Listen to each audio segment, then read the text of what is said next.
It started with a plain white envelope. No bold red letters, no urgent stamp. Just a return address that made Helen's stomach drop the moment she saw it.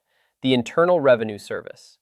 She wasn't a business owner. She didn't trade stocks. She didn't have offshore accounts or a financial advisor on speed dial. Helen was 74 years old, living on Social Security and a small pension. And the only complicated thing she had done all year was help her grandson with a few $1,000s for a car repair. That letter wasn't an accusation. It was a question. And it's a question more retirees are getting asked than you'd ever expect. Here's what nobody tells you. The IRS doesn't need you to be wealthy to take an interest in your bank account. It doesn't need you to be dishonest either. All it needs is a pattern of activity that doesn't quite explain itself. And most of us create that pattern without ever realizing it. Today, I'm going to walk you through 7 bank account moves the IRS pays close attention to.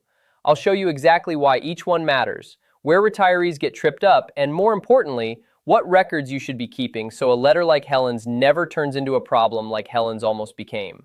And stay with me until the end, because the 7th one catches even financially careful retirees completely off guard. My name is Walter Barron. I'm an estate attorney, and for more than 15 years, I've sat across the table from people just like you.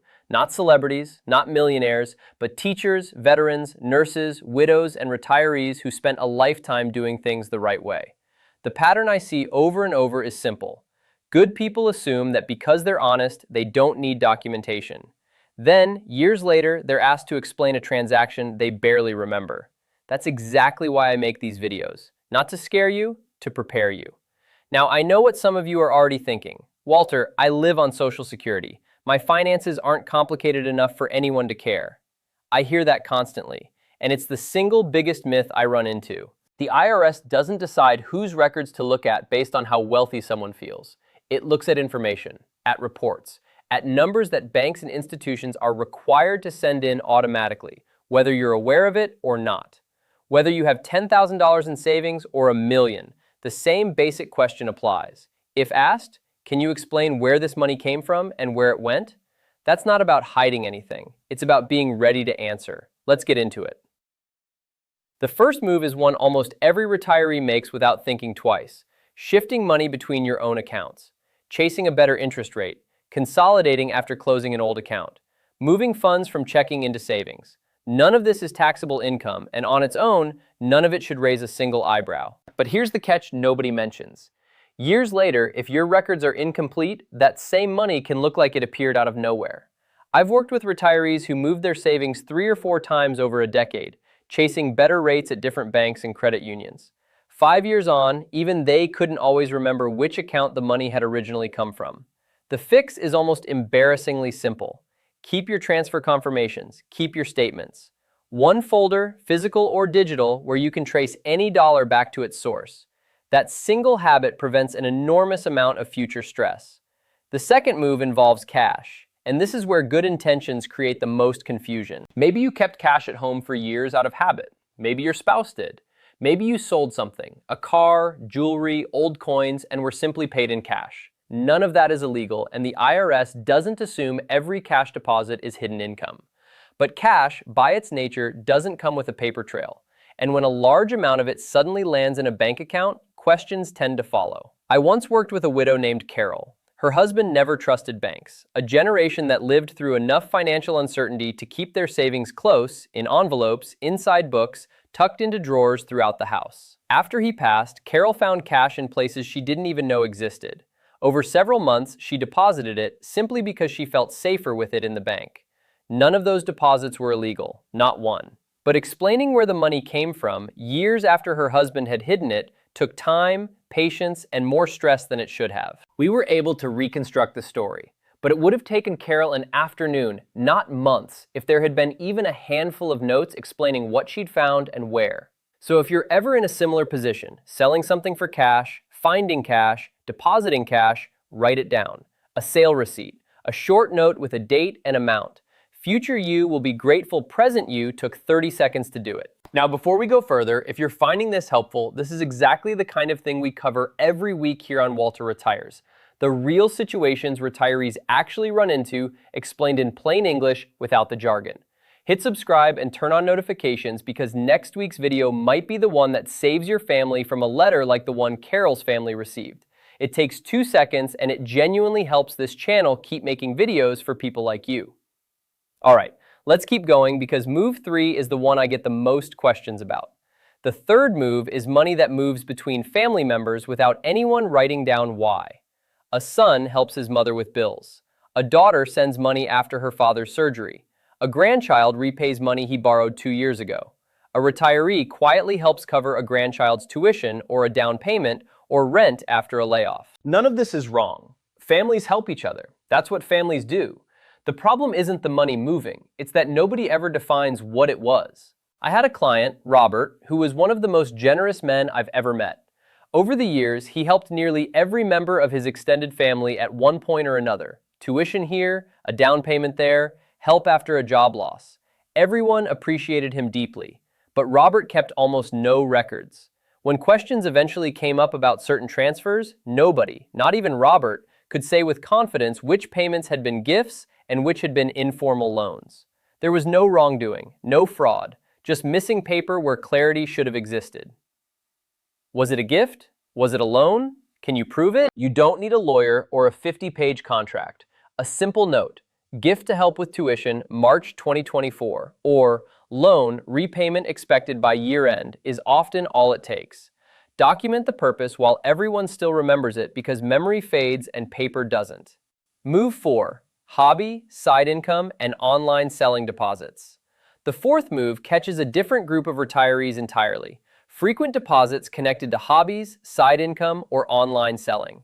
Maybe you sell collectibles. Maybe you make crafts, repair furniture, or sell things through an online marketplace.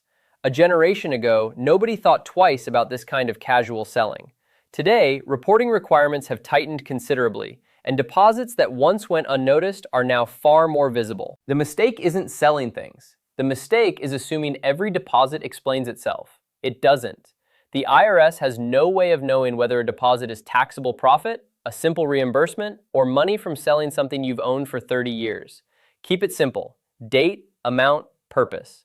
That's enough in most situations. And if the activity is generating real income, report it. Hope is not a record-keeping system, and it's certainly not a defense. Being added to or adding someone to an account. The fifth move is one that often goes hand in hand with aging or illness. Being added to someone else's bank account or adding someone to yours. It usually starts with good intentions. A parent adds a child to help manage bills during a health scare. A widow adds her daughter for convenience. A son helps oversee finances after a stroke or surgery. But ownership and access can get tangled quickly. Whose money is whose? Who deposited what? Who withdrew what and why? In the moment, everyone understands the arrangement.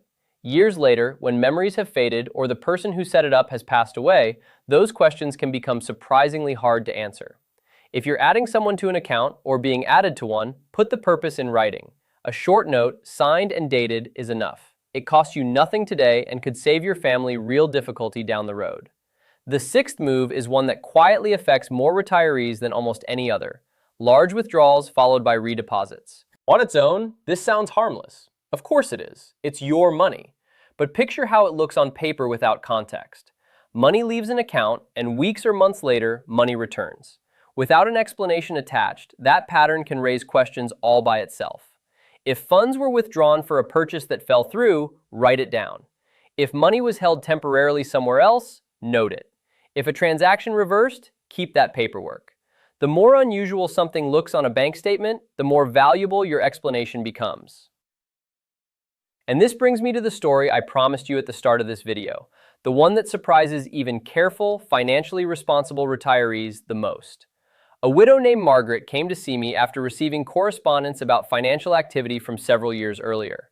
Margaret was about as careful as a person can be. She kept every receipt. She balanced her checkbook by hand every single month for decades. But after her husband passed away, life simply took over. Over nearly 2 years, Margaret consolidated old accounts, deposited insurance proceeds, closed accounts her husband had opened decades earlier, and reorganized their entire financial life. All while grieving, all while managing a household alone for the first time in 50 years. Documentation wasn't her priority, survival was. Years later, she needed to explain a series of those deposits and transfers. Nothing improper had happened, not one thing. But reconstructing the full history was difficult because by then, some statements had been discarded, some accounts had long since closed, and some paperwork simply couldn't be found. For months, Margaret worried. Not because she'd done anything wrong, but because she couldn't quickly prove that she hadn't. Eventually, we pieced it together. Every deposit traced back to a legitimate source. Account transfers, insurance proceeds, the ordinary business of closing out a life shared with someone for half a century. The matter resolved exactly the way it should have. But what stayed with me wasn't the resolution. It was what Margaret said afterward. She looked at me and said, "Walter, I wish somebody had told me to keep all of this together." That sentence has stayed with me for years because the real cost to Margaret was never financial. It was the months of anxiety, the sleepless nights, the fear of something she hadn't even done. And if there's one thing I want for every person watching this video, it's exactly that: less worry, not more. Which brings us to the seventh and final move, the one most retirees don't even realize is a move at all: ignoring the information forms that show up in your mailbox every year. Banks send forms. Investment companies send forms. Retirement accounts send forms. Most people glance at the envelope, recognize it as tax stuff, and set it aside without comparing it to anything. That's a mistake.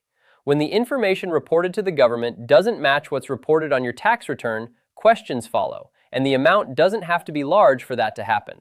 Sometimes it's a simple clerical error. Sometimes it's a small account you genuinely forgot still existed. The fix takes less than an hour a year. Gather every form you receive, compare it against your own records, and make sure the picture is consistent before you file. Here's the thread that runs through every single one of these 7 moves. The IRS is rarely interested in drama. Almost every concern starts with the same handful of unanswered questions. Where did the money come from? Where did it go? What was it for?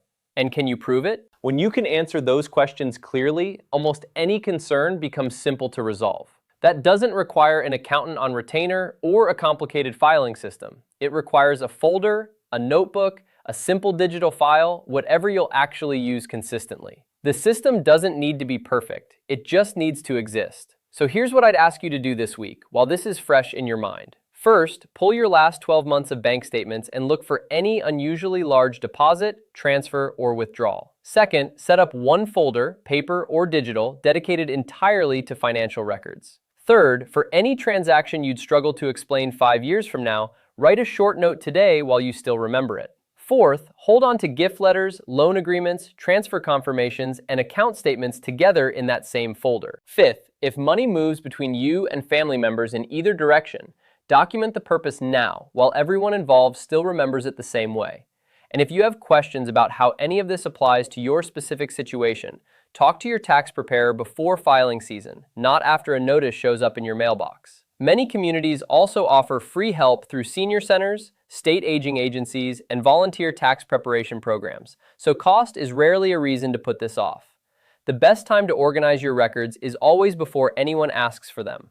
This isn't about living in fear of an envelope in your mailbox.